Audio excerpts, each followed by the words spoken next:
Good afternoon, and thank you so much for joining me. I am Desiree, and yeah, welcome to Testimonies. So today I'm very excited to share something very personal and close to my heart. It was a journey I went on, which changed a couple of things that I will mention along the way. I fell pregnant with my little one after being told by the doctors that I couldn't have any children, and the doctor basically said to me, "So, well, your percentage is this," and shows me paperwork and says, "We did the sonar and all of that, and they said, well, you have something called polycystic ovarian syndrome, and clearly this causes your infertility, and you will not be able to have children." Yeah, so partners and all that were present at the time, they kind of dissipated with that news. And then I lived pretty recklessly for a long time. Like I was just, I'd be at work, I'd just be drinking. It was a messed up phase of my life. If when people gather for family gatherings, I wouldn't show up because I didn't want that question. Oh, why don't you have a person? Why aren't you married? When are you planning on having children? So I didn't want to answer any of that. So I kind of just like removed myself from all those fears that would bring any of that type of confrontation in space. And I just drank alcohol and partied till late night. And yeah, I lived pretty recklessly, if I could call it that. So by the time I fell pregnant with my little one, I didn't even want to acknowledge to her dad that I was in a relationship with him. Like, it would be like I didn't want anybody deserting me again. It was a fear of that. And I fell ill. I literally just started bleeding. I was in terrible pain. And then I went to the doctor. He says, "Oh, I have some type of something intestinal virus." And then he puts me on antibiotics. I get booked up for a week. I was at my mom's, and then a week later, again, back at the doctor, still no change. She puts me on a new batch of antibiotics, and then my mom just kind of like said, "Tell him to test you for pregnancy. Like, tell him to pull blood because I do like the home tests, and like nothing would show. It would just show negative."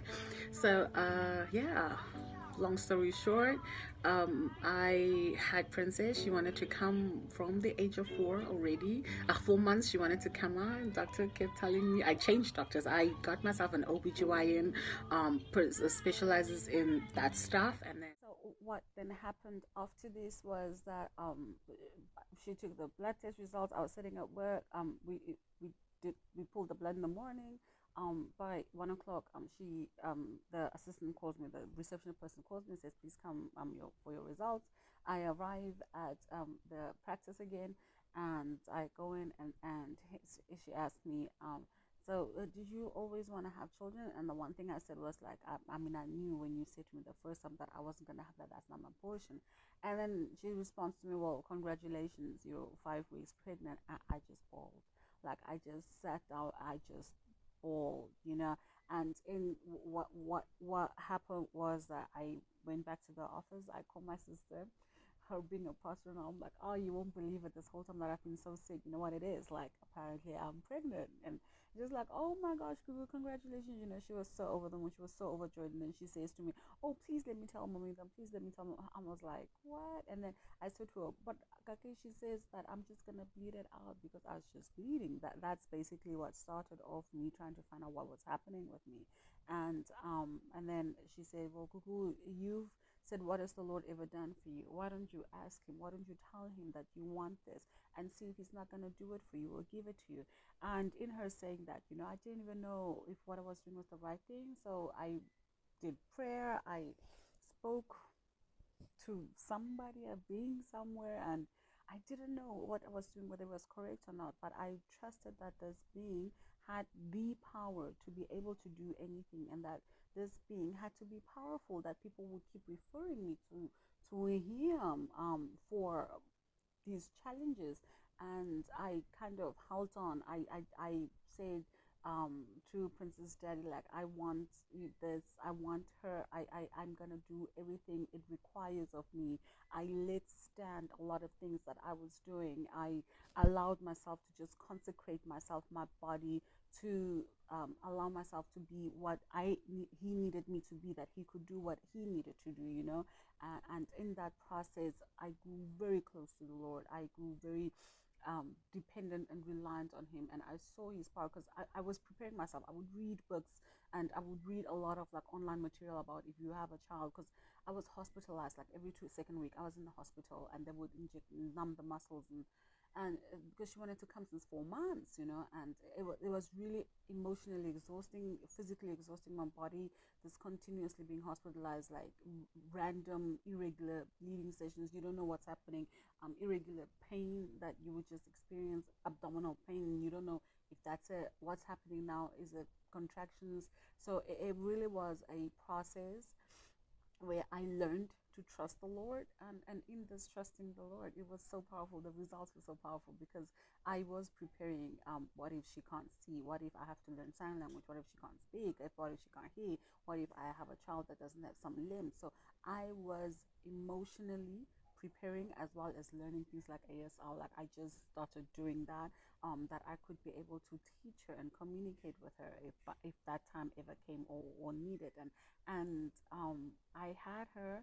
She came a month and a half early, I think, close to 2 months early. But she came out perfect.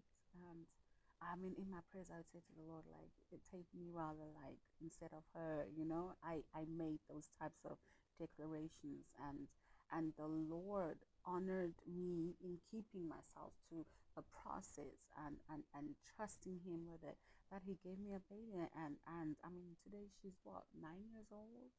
We've been on this journey together for 10 years, and she has been the absolute blessed joy I know from the Lord. He used her to transform my life. He used her to take me out of a pit of miry clay, and he set my feet upon a rock. He used that to draw me, to redeem me back to him. He used that, in so many different ways. He used that to just ensure that the word, the testimony that goes out from that would give other people faith in him.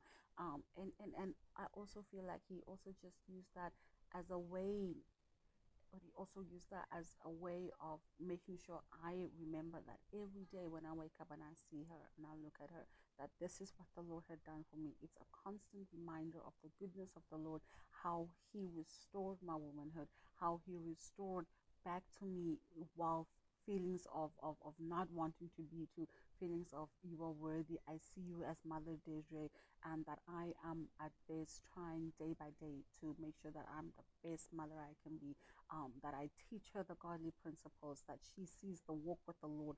And in, like, if you've looked at the previous videos, like, she's been on some of my journeys with me, where she's just experienced pure joy of how the Lord can take care of you. And from a young age, she's experiencing this, that she will, that, I will raise her up in the ways of the Lord, that she will never depart from him when she's old enough. Like, those are all teachings that I am imparting to her, that I walk with her. When I pray, I tell her, pray with me.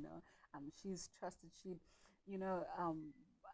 sat with me the one day we were praying for the visas things, for my master's degree was so delayed, and she climbed on the bed, and she said, she sat next to me. She found me in a state of, like, disappointment, and she sat next to me, and she started singing the song, I walk by faith each day, by faith. I knew that's the Lord speaking to me. So she's been a tremendous blessing in my life, how God's used her, and just his power. He's almighty, he's all powerful. um Trust him. And that's it for today. This is DJ, and this is Testimonies.